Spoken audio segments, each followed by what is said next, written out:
ప్రభు అయిన యేసు క్రీస్తు యొక్క పరిశుద్ధ నామములో మీ అందరకు అమలాపురం హౌసింగ్ బోర్డ్ క్రీస్తు సంఘము మరియు కాకినాడ బాపూజీ నగర్ క్రీస్తు సంఘముల తరపున సత్య సువార్త అనే మా సువార్త కార్యక్రమాలకు స్వాగతం తెలియజేస్తూ ఉన్నాను. ఇవాళ ధ్యానాంశం ఏంటంటే, నీవు సవాల్ ఎదుర్కొన్నప్పుడు ధ్యానాంశం. ప్రార్థన చేసుకుందాం. ప్రేమగల తండ్రి, దయగల దేవ, పరిశుద్ధుడా, నీ పరిశుద్ధ నామములకు స్తోత్రములు స్తుతులు తెలియజేస్తున్నాను తండ్రి. ఇవాళ క్రైస్తవుడు సవాల్ను ఎదుర్కొన్నప్పుడు ఏం చెయ్యాలో తండ్రి. ఈ లోకంలో అనేక మంది క్రీస్తును విమర్శిస్తున్నారు, దూషిస్తున్నారు, తిరస్కరిస్తున్నారు తండ్రి. అంతేకాకుండా నానా రకాల మాటలు వింటున్నారు తండ్రి. వారు గర్వంతో ఉప్పొంగుతూ ఉన్నారు తండ్రి. అటువంటి మాటలు మేము విన్నప్పుడు మేము ఏం చెయ్యాలో ఈ ప్రసంగం ద్వారా తెలుసుకోబోతుండగా నీవే నాతో ఉండి మాట్లాడమని, ప్రతి క్రైస్తవుడు కూడా ఎలా ఉండాలో ఈ ప్రసంగం ద్వారా తెలుసుకునేలా చేయమని క్రీస్తు యేసు పరిశుద్ధ నామములో ఈ ప్రార్థన చేయుచున్నాను తండ్రి. ఆమేన్. ఇవాళ ధ్యానాంశం ఏంటంటే, నీవు సవాల్ను ఎదుర్కొన్నప్పుడు. సవాల్ అంటే ఎదుటి ఒక ఛాలెంజ్. ఇంగ్లీష్లో ఏంటంటే ఛాలెంజ్.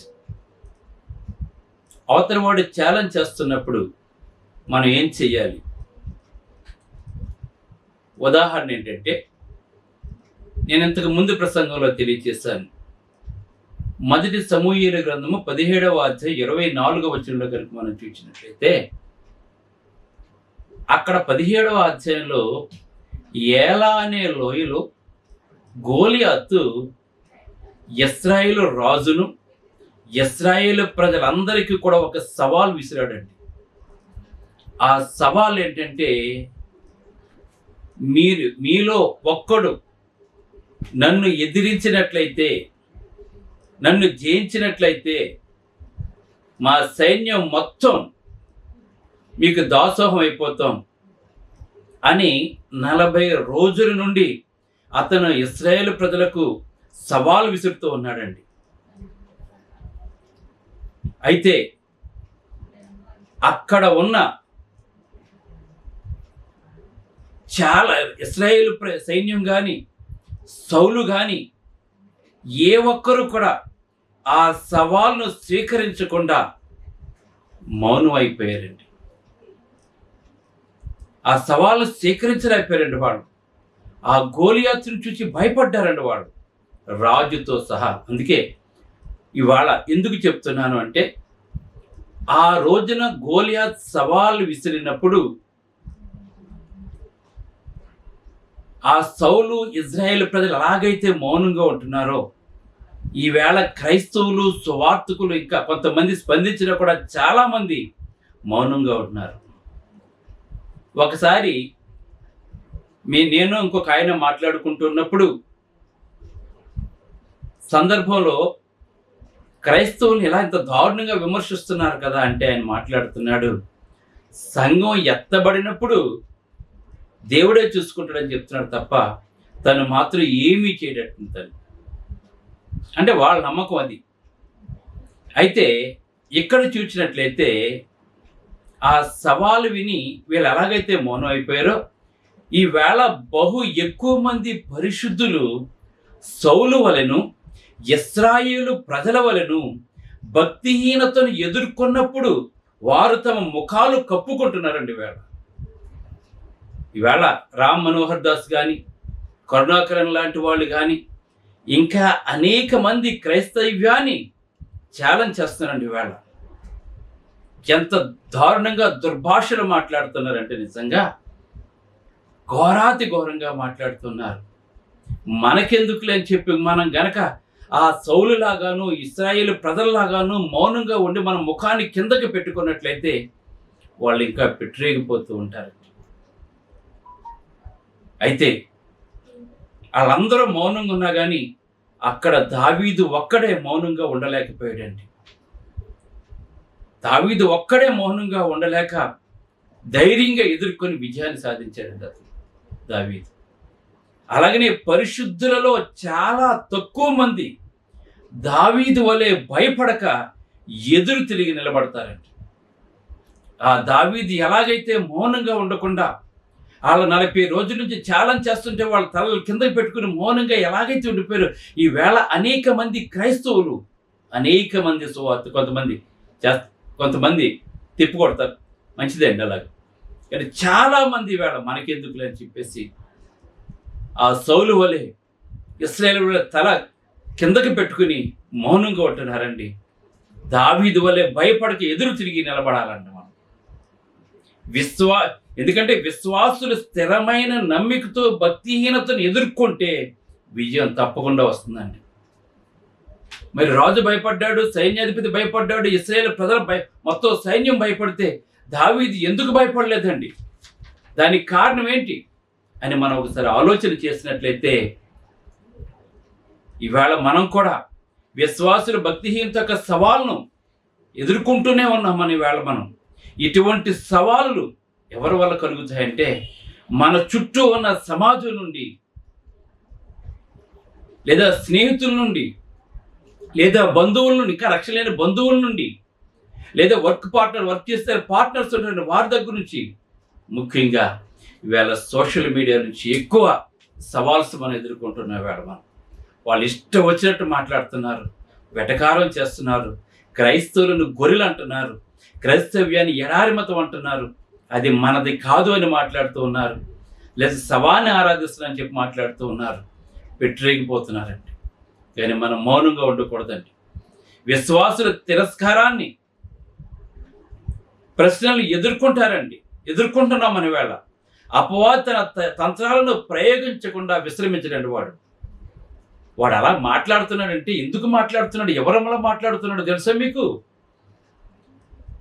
వాడు ఎవరో ఒకరి ద్వారా తన తంత్రాలను ప్రయోగిస్తూనే ఉంటాడండి. వాడు అవసరమైతే దేశ నాయకులను ఉపయోగించుకుంటున్నాడండి. వాడు ఆనాడు రోమా ప్రభుత్వాన్ని ఉపయోగించుకున్నాడండి వాడు అపవాది. ఈవేళ అన్ని చోట్ల భారతదేశంలో మరీ ఎక్కువైపోయిందండి ఈ మధ్యకాలంలో. దావీదు ఏ విధంగా అయితే ఎదుర్కొన్నాడు, ఈవేళ ప్రతి క్రైస్తవుడు కూడా ఖండించి గద్దించి బుద్ధి చెప్పవలసిన వారైన మనందరం కూడా మౌనంగా ఉండకూడదండి. మనం క్రైస్తవం మౌనంగా ఉండకూడదండి. దేవుడే చూసుకున్న మాట్లాడకూడదండి. ఎందుకంటే ఆనాడు పేతురు, యోహానులను కూడా మీరు యేసుక్రీస్తు గురించి ప్రకటించొద్దని చెప్పినప్పుడు శాస్త్రులు, ప్రధాన యాజకులు, పరిసయ్యులు అలా చెప్పినప్పుడు మేము కన్న వాటిని విన్న వాటిని ప్రకటించకుండా మేము ఉండలేము, మేము చావనైనా చేస్తాం. కానీ ఈ సువార్తను ప్రకటించ మానవని చెప్పినప్పుడు వాళ్ళ ధైర్యానికి వాళ్ళు భయపడ్డారట. వాళ్ళు ఈవేళ మనము కూడా అలాగే ఉండాలి. పౌలు కూడా అగ్రిప్పరాజు దగ్గరికి వెళ్ళినప్పుడు యేసుక్రీస్తు గురించి మాట్లాడుతూ ఉంటే అగ్రిప్పరాజు మాట్లాడుతున్నాడు, ఎంత సులభంగా నీవు నన్ను క్రైస్తవుడు చేయించున్నావు అని అడిగినప్పుడు, సులభముగానో దుర్లభంగానో మీరందరూ కూడా క్రైస్తవులు అవ్వాలని చెప్పి నేను ఆశిస్తున్నానని చెప్పాడండి అతను. గమనించండి, అటువంటి పట్టుదల మనకు ఉండాలి, అటువంటి సేవకులుగా మనం ఉండాలి. మనం అప్పుడే క్రైస్తవ్యం అపవాది మీద విజయం సాధిస్తూ ఉంటుంది. లేదంటే అపవాది మన మీద విజయం సాధించడానికి మనం అవకాశం ఇవ్వకూడదండి. అటువంటి వాళ్ళు నోళ్లు ముయించాలి. ఎలా ముయించాలంటే దైవలేఖనం తెలియజేస్తుందండి. కొరింథీయులకు రాసే 2వ పత్రిక 4వ అధ్యాయం 8, 9 వచనాలు కనుక చూసినట్లయితే, కొరింథీయులకు రాసే 2వ పత్రిక 4, 8, 9 వచనాలు చూసినట్లయితే, ఎటు బోయినను శ్రమపడుచున్నను ఇరికింపబడిన వారము కాదు. మనం ఒకవేళ శ్రమ పడుతున్నా కూడా మనం ఇరికింపబడిన వారం కాదండి. అపాయములో ఉన్నను కేవలం ఉపాయము లేని వారు కాదని పౌలు మాట్లాడుతున్నాడు. మనం అపాయాలు ఉండొచ్చు, కానీ ఆ సమయానికి దేవుడు మనకు ఒక ఉపాయం తెలియజేస్తుంటాడండి. ఉపాయము లేని వారము కాము, తరమబడుచున్నను దిక్కులేని వారం కాదండి. మనం తరమబడుచున్నా కూడా దిక్కులేని వారం కాము మనం. ఎందుకంటే పడద్రోయబడినను నశించేవారు కాదని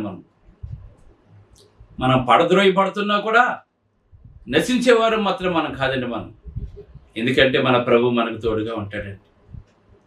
మన ప్రభు మనకు తోడుకుంటారు, మనం విడిచిపెట్టండి మనల్ని. ఇంకా కొరింథీయులకు రాసిన 2వ పత్రిక 10వ అధ్యాయం 3-5 చూచినట్లయితే, మేము శరీరధారులమై నడుచుకొనుచున్నను శరీర ప్రకారంగా యుద్ధం చేయండి. ఇక్కడ దావీదు గోలియాతుని చూసినట్లయితే, గోలియాతు తన శరీర బలం మీద, తన దృఢత్వం మీద, తన పొడుగాటి మనిషి ఇంటి వల్ల తన శరీర బలం మీద ఆధారపడ్డాడండి. కానీ గోలియాతు శరీర బలం మీద ఆధారపడితే, దావీదు దేవుని మీద ఆధారపడ్డాడు. ఈవేళ మనం కూడా దేవుని మీద ఆధారపడి ఉన్నాం మనం. అందుకే మేము శరీరధారులమై నడుచుకొనుచున్నాను శరీర ప్రకారం యుద్ధం చేయండి. కత్తి పట్టుకోం, డాలు పట్టుకోం, మనం ఈటి పట్టుకోం, బాణం పట్టుకోం. ఈ శరీర సంబంధమైన ఆయుధాలు కదా మనకు దేవుడు ఇచ్చింది. మరి ఏమిచ్చాడు? మా యుద్ధోపకరణములు శరీర సంబంధమైనవి కావని మాట్లాడుతున్నాడండి. మా యుద్ధోపకరణములు శరీర సంబంధమైనవి కావు, కానీ దేవుని ఎదుట దుర్గములను పడద్రోయజాలంత బలము కలిగి ఉన్నాయండి. అది దేన్నైనా సరే, ఎవరు నోలన్నా మూయించగల, దేనైనా పడద్రోయగలిగినటువంటి శక్తివంతమైన ఆయుధాలు అయి ఉన్నాయని చెప్తున్నాడండి. అవి శరీర కత్తి, కర్ర ఇవి కాదండి. ఈటే, బెళ్ళము, డాలు ఇవి కాదని మన దేవుడు మనకి ఇచ్చిందండి. దేవుని ఎదుట దుర్గములను పడద్రోయ జాలంత బలము కలిగిన ఉన్నాయండి. దావీదు ఏం తీసుకున్నాడు? కత్తి తీసుకోలేదు, బాణం తీసుకోలేదు, ఈటి తీసుకోలేదు, డాలు తీసుకోలేదు, శరీరం అంతా ఇనప కవచం పెట్టుకోలేదు. కేవలం ఒడిసెల గులకరాయి తీసుకుని ఒకే ఒక గులకరాయితో ఒక్క దెబ్బతో పడగొట్టేశాడండి. అది దేవుని బలం అంటే. అతి అల్పమైన దానితో అతను జయించినట్లుగా మనం చూస్తున్నాము. దేవుడు మనకు అటువంటి శక్తిని మనకి ఇచ్చాడండి. అందుకే మేము వితర్కములను, దేవుని గూర్చిన జ్ఞానమును అడ్డగించి, సరే ఈవేళ వితర్కాలను ఎదుర్కొంటున్నాం. మన ఈవేళ దేవుని జ్ఞానాన్ని ఈవేళ అడ్డగిస్తున్నారండి. ఈవేళ తప్పుగా మాట్లాడుతున్నారు దేవుని గురించి అండి. ఈవేళ ఒక అంజూరు వృక్షం ఉందంట, ఒకడు మాట్లాడుతున్నాడండి, రామ్ మనోహర్ దాస్. అంజూరు చెట్టు సీజన్లో కానప్పుడు కాయలు కాయదని తెలియదు ఆయనకి అని మాట్లాడుతున్నాడండి. అందులో ఉన్న సారాంశం అనేక మందికి తెలియదండి. ఎవడు నోచుకొచ్చిన మాట్లాడుతూ ఉంటున్నారండి వేళ. కనుక మేము వితర్కములను, దేవుని గూర్చిన జ్ఞానమును అడ్డగించు ప్రతి ఆటంకమును పడద్రోసి ప్రతి ఆలోచనను క్రీస్తుకు లోబడినట్లుగా చెరపట్టని మాట్లాడుతున్నాడండి. ఇక్కడ క్రీస్తుకు వ్యతిరేకంగా కనుక ఎవరైనా మాట్లాడినట్లయితే ప్రతి ఆలోచనను క్రీస్తుకు లోబడినట్లుగా మేము చేస్తామని చెప్తున్నానండి మా వాక్యం ద్వారా. ఇది శరీర సంబంధమైన సాధనాలు కాదని ఇచ్చింది దేవుడు మనకు, ఆయుధాలు ఇవ్వలేదండి. దేవుని యొక్క వాక్చాతుర్యం దేవుడు మనకి ఇచ్చాడండి. అంటే against the knowledge of God, ఎవరైతే దేవునికి వ్యతిరేకంగా మాట్లాడుతున్నారో వాళ్ళందరూ నోళ్ళు కూడా మూయించాలని చెప్తున్నాడు దేవుడు. అలాగనే యాకోబు పత్రిక 4:7 చూచినట్లయితే, కాబట్టి దేవునికి లోబడి ఉండి అపవాదిని ఎదిరించమన్నమాట. వాళ్ళంతా కూడా అపవాద సంబంధులు. మనం దేవునికి లోబడి అపవాదిని మనం ఎదిరించాలి. ఎదిరించకపోతే, వాడు నోడు ముయించకపోతే వాడు అలా పేల్తానే ఉంటాడు జీవితాంతం కూడా. వాడు ఎప్పుడైతే ఒక్కసారి నోరు ముయించామో, గోలియాతు నోరు ముయించాడో, గోలియాతుని చంపాడో, ఫిలిష్తీయులందరూ పారిపోయారండి దానితోటి. ఈవేళ నోళ్ళు ముయించాలి. ఈవేళ మనం అనేకమైన నోళ్ళు తెరుచుకుంటున్నాయి ఈవేళ క్రీస్తుకు వ్యతిరేకంగా. అందుకే దేవునికి లోబడండి, అపవాదిని ఎదిరించాలి. ప్రతి ఒక్కడు ఎదిరించాలి. మన పని కాదని చెప్పి అనకూడదండి. ఎవరు తప్పుగా బోధించినా కూడా ఎదిరించాలి, మనం గద్దించాలి. మనకెందుకు అని చెప్పి అనుకోకూడదు మనం. లేదంటే అలా చెప్పుకుంటూనే పోతారండి వాళ్ళు. అలాగా ఇవాళ తప్పుడు బోధలు ఎక్కువైపోయినాయి. ఇవాళ క్రైస్తవ్యులు వేళ తప్పుడు మనుషులు ఎక్కువైపోయారండి. వేళ మిడిమిడి జ్ఞానంతో బయలుదేరండి. వేళ బయట చెత్త అంతా చెప్తూ ఉంటారండి, బయట కల్పనా కథలు చెప్తూ ఉంటారు. వేళ దేవుని శక్తివంతమైన దేవుని యొక్క సువార్తను మానేస్తూ ఉంటారండి. వేళ ఇక్కడ మాట్లాడుతున్నారండి, దేవునికి లోబడి ఉండి అపవాదిని ఎదిరించుడి, అప్పుడు వాడు మీ యొద్ద నుండి పారిపోతాడని చెప్తున్నాడు దేవుడు. నువ్వు ఎదిరించకపోతే పారిపోవడం, నువ్వు పారిపోవాలి. అయితే నువ్వు పారిపోతావా, లేదంటే వాడు మీ ఎదురు నుంచి పారిపోయేలా చేస్తావా నువ్వు? క్రైస్తవం అంటే భయపడాలండి ఎవడైనా సరే. ఆ క్రైస్తవంలో ఉన్న శక్తిని తెలుసుకోవాలి. ఆ శక్తి, దావీదు యొక్క శక్తి ఎలా తెలిసింది? నీవు బాలుడు అని చెప్తున్నాడు రాజండి. నేను బాలుడినే కావచ్చు, దుర్గములను పడద్రోజాలంత శక్తి దేవుడు నాకు ఇచ్చాడు. యుద్ధం నేను చేయట్లేదు, ఆ దేవుడు చేస్తానని చెప్పి అన్నాడు. నిలబడ్డవాడు మనమైతే మాట్లాడేవాడు దేవుడు అన్న సంగతి మర్చిపోకూడదని మనం దేవుడు తెలియచేస్తున్నాడు వేళ. మనం ఎటువంటి మనుషుల మధ్య జీవిస్తున్నాం అంటే హెజ్కేలు గ్రంథము 22:6-7 తెలియజేస్తున్నాడు. ఎటువంటి మనుషుల మధ్య మనం జీవిస్తున్నాం అంటే దేవుడు తెలియజే, నరపుత్రుడా నీవు బ్రహ్మదండి చెట్లలోను ముండ్ల తుప్పలలోనూ తిరుగుచున్నావు అని చెప్పి మాట్లాడుతున్నాడు. ఈ చుట్టూ ఉన్న లోకం ఎటువంటి అనుకుంటున్నావు నీవు? బ్రహ్మదండి చెట్లు అంటే తెలుసా నీకు? దాని పెద్ద ఉంటుందండి, దాని ఆకు దళసరిగా ఉంటుంది, దాని నిండా ఒక విధమైన తైలం ఉంటుంది, ఇంతంత పొడుగు ముళ్ళు ఉంటాయండి అక్కడ. గనుక నరపుత్రుడా నీవు బ్రహ్మదండి చెట్లలోను ముండ్ల తుప్పలలోనూ తిరుగుచున్నావు, తేళ్ల మధ్య నివసించున్నావు అని మాట్లాడుతున్నాడు దేవుడు. తేలు కుడితే భయంకరమైన బాధ వచ్చేస్తున్న విషం లోపలికి ఎక్కిపోయింది. భయంకరమైన వాళ్ళ నాలుకల విషంతో నిండు ఉన్నాయని చెప్తున్నాడు దేవుడు. వాళ్ళ గొంతుకులు తెరిచిన సమాధానం చెప్పి మాట్లాడుతున్నాడు దేవుడు. అటువంటి మనుషుల మధ్య మనం జీవిస్తున్నామని వేళ దేవుడు తెలియజేస్తున్నాడు. వేళ జీవిస్తున్నావు, అయినను జనులకు భయపడొద్దని చెప్తున్నాడు. ఈవేళ భయపడకూడదు మనం. జనులకు భయపడకము, వారి మాటలకు భయపడకము, వారు తిరుగుబాటు చేయవారు వారికి భయపడదని చెప్తున్నాడు ఈవేళ దేవుడు. ఎవరికి భయపడకూడదు మనం. ఎందుకంటే మన పక్షాన గొప్పవాడండి. ఈ లోకంలో ఉన్నవాడి కంటే మనలో ఉన్నవాడు గొప్పవాడండి. దేవుడు తెలియజేస్తున్నాడు. మనల్ని ఎంత బలవంతుడిగా దేవుడు చేశాడో తెలుసా నీకు? మనల్ని ఎంత బలవంతుడిగా దేవుడు చేశాడంటే హెజ్కేలు గ్రంథం 3:9 చూసినట్లయితే, నీ నుదురు చెకుముకు రాతి కంటేను కఠినముగా ఉండు వజ్రం వలె చేశాడని మాట్లాడుతున్నాండి. వేళ మనం వజ్రాన్ని ఎవరో కూడా పగలగొట్టలేదు తెలుసా మీకు? చెకుముకు రాయి రాయి కలిస్తే నిప్పు వస్తుందండి. దేవుడు తెలియచేస్తున్నాడు. వేళ నీ నుదురుని ఎలా చేశాడంటే చెకుముకు రాతి కంటేను కఠినముగా ఉండు వజ్రం వలె చేశానని చెప్తున్నాడు దేవుడు మనల్ని. వేళ అంత బలవంతుని మీదకి దావీదు వెళ్ళాడంటే ఎలా వెళ్ళాడండి దావీదు? దేవుడు అతను అలా తయారు చేశాడు. దేవుడు వారికి భయపడకము, వారందరూ తిరుగుబాటు వారైనను వారిని చూచి జడియొద్దని చెప్తున్నాడు దేవుడు. వేళ ఎదిరించాలి మనం, గద్దించాలి మనం. పరో రథ సైన్యాలు ఎలాగైతే యుద్ధ రంగంలో తండ్రి ఎలాగైతే శత్రువుని చూసి అవి కాలు దువ్వి ఎలాగైతే ఉరకలు వేస్తూ ముందుకు వెళ్ళిపోతాయో, ఆ రథాల మీద ఆ రథాల యొక్క శబ్దాలకి, ఆ ఇనుము యొక్క శబ్దాలకి ఉద్దండ కోపంతో ముందుకు ఎలాగైతే వెళ్తాయో, మరణాన్ని లెక్క చేయవో, ఇవాళ క్రైస్తవుడు కూడా అలాగే ఉండాలి ఇవాళ ఈ లోకం. లేదంటే లోకం బ్రతకదు మనల్ని. ఇంకా అందుకే కొరింథీ రాసిన మొదటి పత్రిక 16-13 చూసినట్లయితే, మెలకువగా ఉండుడి, విశ్వాసమందు నిలకడగా ఉండమని చెప్తున్నాడు. మెలకువగా ఉండాలి మనం. ఎందుకంటే శత్రువు మన చుట్టూ ఉన్నాడండి. మనం ఎప్పుడు మెలకువ కలిగి ఉండాలి. మనం సోమరులాగాను తినిపోతులుగా ఉండకూడదన్న మన వేళ మెలకువగా ఉండుడి, విశ్వాసమందు నిలకడగా ఉండండి. దావీదును విశ్వాసమందు నిలకడగా ఉన్నాడు. దేవుని సైన్యములను తిరస్కరించకు వీడెవడో, నీవెవడో, నీవు మేము జీవం గల దేవుని సైనికులు, మేము యుద్ధము యెహోవాదే అని చెప్పి అన్నాడు. అలాగే మెలకువగా ఉండుడి, విశ్వాసమందు నిలకడగా ఉండుడి, పౌరుషము గలవారుడి. సేవ చచ్చినడు లాగా ఉండకు నువ్వు. నాకెందుకు తలదించుకోకు నువ్వు. గోలియతు ఛాలెంజ్ చేస్తున్న రాజు తలదించుకున్నాడు. ఇశ్రాయేలు సైన్యం మొత్తం తలదించుకుంది. కానీ దేవుడు చెప్తున్నాడు వేళ పౌరుషం గలవారిగా ఉండాలి మనం.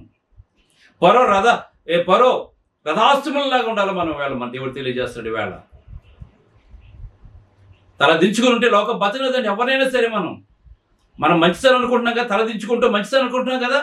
మంచోడికి లోకం గౌరవదండి. నువ్వు ఎదిరించి పోరాడితేనే ఈ లోకంలో మనం గెలవగలం. మనం లేకపోతే మనం ముందుకెళ్ళవరాదు ఈ లోకం మనకి. అందుకే పౌరుషము గలవారైండుడి, బలవంతులై ఉండాలి. దావీదు అనే పెద్ద బలవంతుడు అతను, కానీ దేవుల్లో ఉన్నవాడు బలవంతుడు అండి. ఆ బలాన్ని ప్రసాదించి మనోబలం ఉందండి అతనికి. అది శరీర బలం లేకపోవచ్చండి, మనోబలం ఇచ్చాడు దేవుడు అతనికండి. విశ్వాసంతో ఉన్నవాడికి దేవుడు మనోబలాన్ని ఇస్తుంటాడు. నీవు కూడా మనోబలాన్ని కలిగి ఉండాలని చెప్తున్నాడు దేవుడు. పౌరుషం గల వారు ఉండాలి. సేవ చేసి నాకెందుకులండి, సంఘం ఎత్తబడినప్పుడు దేవుడు చూసుకుంటాడు. మరి నువ్వేం చేస్తావు?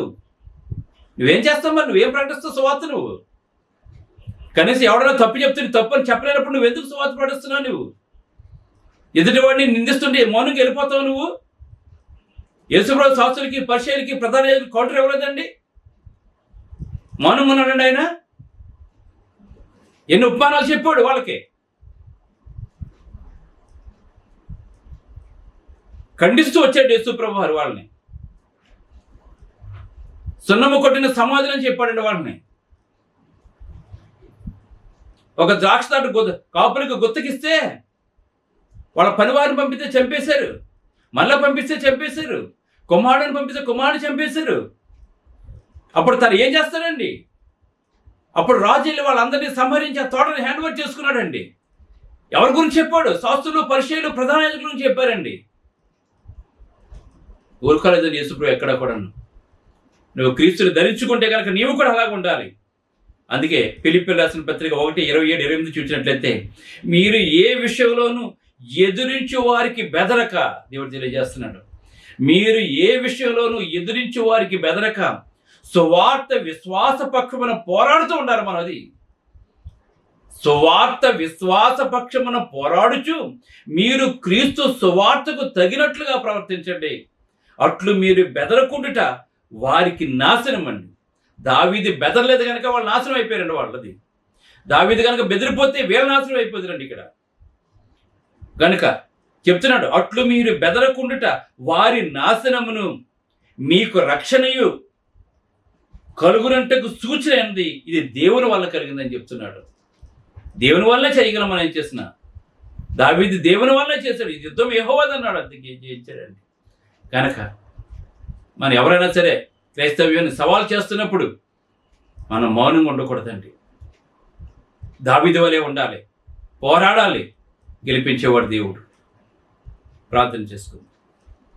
పరిశుద్ధుడైన తండ్రి, పరలోకమందున్న దేవ, నీ పరిశుద్ధ నామమునకు స్తోత్రాలు తెలియజేస్తూ తండ్రి, ఒక సవాల్ని ఎదుర్కొన్నప్పుడు మౌనంగా ఉండకూడదు తండ్రి. కృప చూపి దావీదు ఎలాగైతే ఎదిరించాడు తండ్రి, గెలిచాడు తండ్రి, మేము కూడా తండ్రి ఈ లోకంతో పోరాడుతండి.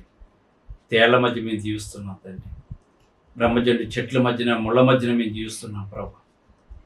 అయినా కానీ విశ్వాసంతో ముందుకు సాగి దేవుని ఎదురు దుర్గములను పడదోయాలని శక్తిని మాకు కనిపించి, ఈ వాక్యమైన ప్రతి ఒక్కరిని పేరు వచ్చిన బలపరిచి, ఒక్కొక్క క్రైస్తవుడు ఒక్కొక్క సైనికుల వల్ల చేయమని, క్రీస్తు రాజ్య స్థాపనలో ప్రతి ఒక్కరూ కూడా తమ బాధ్యతలు నిర్వర్తించేలా చేయమని దావీదు వారి యేసు క్రీస్తును కొంచున్నాం తండ్రి. ఆమేన్. మీ అందరికి వందనములు. God bless. బ్రదర్ జార్జ్ రాజు వారా, church of Christ, housing board, Amalapuram, near KIMS medical college, Konaseema district, 533201. Mobile number 9848730355, 92933174887. Email ID georgerajuvara@gmail.com. Website www.helpingforpoor.com.